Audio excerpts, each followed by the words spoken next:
Hello అండి, అందరికీ ఎలా ఉన్నారు? నాకు కామెంట్ సెక్షన్లో చెప్పండి. అయితే మనం ఈరోజు జస్ట్ 5 మినిట్స్లో రెడీ అయిపోయే ఇన్స్టెంట్ జవార్ దోశ, అదేనండి జొన్న దోశ ఎలా చేసుకోవాలో చూద్దాం. దానికన్నా ముందు అసలు ఈ జొన్నల్ని మన డైట్లో ఇంక్లూడ్ చేసుకోవడం అనేది చాలా చాలా ఇంపార్టెంట్. ఎవరైతే పర్టికులర్గా thyroid, PCOD, PCOS, diabetes, literally every ప్రాబ్లమ్కి one of the easy solution అనమాట. సొల్యూషన్ అంటే దీనివల్ల తగ్గిపోతుందని కాదు, ఇట్ మెయింటైన్స్ అనమాట. వెయిట్ లాస్ అవ్వాలనుకున్న వాళ్ళకు కూడా వాళ్ళ డైట్లో ఇది ఖచ్చితంగా యాడ్ చేసుకోవాలి. అండ్ ఇంకొక ఆస్పెక్ట్ ఏంటి అంటే, మనం రోజు సౌత్ ఇండియన్స్ కాబట్టి ఇడ్లీలు దోశలు తింటూ ఉంటాము. ఆ దోశల్లో మనం యాడ్ చేసేది రైసే. సో రైస్ని ఎంత ఎక్స్క్లూడ్ చేస్తే అంత మంచిది. సో దానికి మనం ఆల్టర్నేటివ్స్గా చూసుకుంటే ఈ మిలెట్స్తో మనం ఇలాగా హెల్దీగా ఈజీగా చేసేసుకోవచ్చు.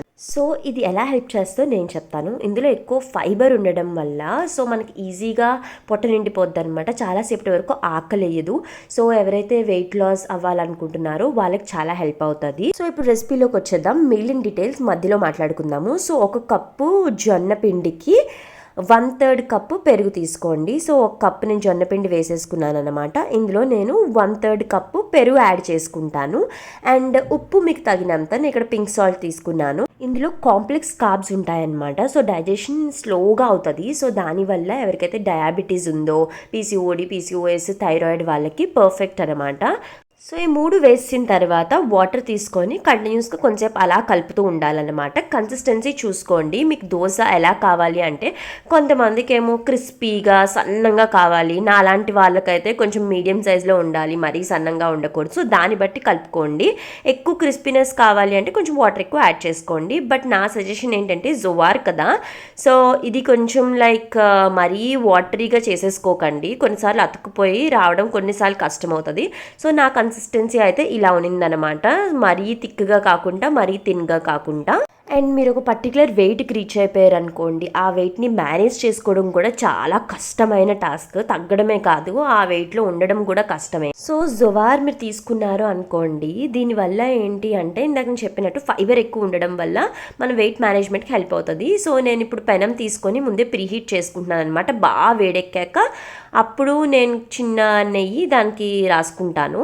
ఇప్పుడు ఈ పిండి మనం ఏదైతే తయారు చేసుకున్నామో అది మీరు ఇలా రెడీ చేసేసుకొని ఫ్రిడ్జ్లో పెట్టేసుకొని ఒక 1 వీక్ to 10 డేస్ ఉంచుకొని మీకు కావాల్సినప్పుడల్లా దోశలు వేసేసుకోవచ్చు. మనం యాడ్ ఆన్గా కర్డ్ కూడా యాడ్ చేసుకున్నాం కాబట్టి అందులో చాలా ప్రోబయోటిక్స్ ఉంటాయి కదా. సో అది కూడా మనకి గట్కి చాలా మంచిది. సో ఖచ్చితంగా పెనం బాగా హీట్ అయ్యాకే దోశ వేసుకోండి. సో ముందే వేసేసుకుంటే అతుక్కుపోయి రాదు. సో నార్మల్ దోశ కన్నా ఇది కొంచెం ఈజీగా అతుక్కుపోద్ది అనమాట. సో బాగా హీట్ అయ్యేటట్టు చూసుకోండి. ఇప్పుడు దోశ అయితే ఇలా వేసేసుకుంటున్నాను.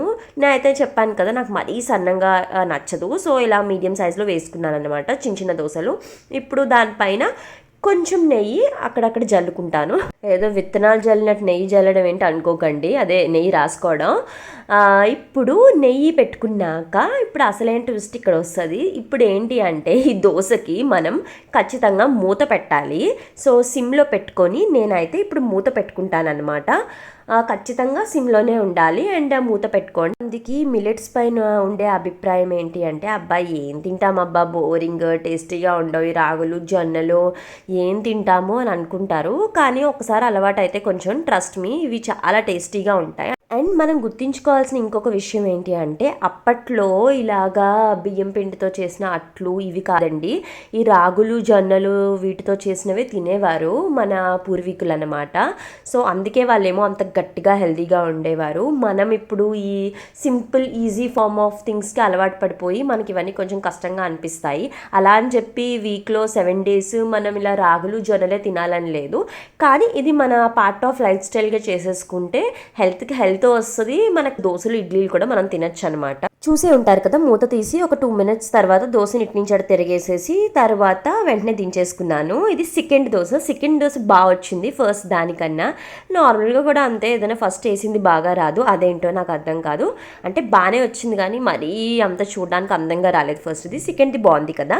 సో జొన్న దోశల్ని ఇలాగా పల్లీ చట్నీ అండ్ ఆనపకాయ చట్నీతో పెట్టుకొని తినేస్తున్నాను నేనైతే.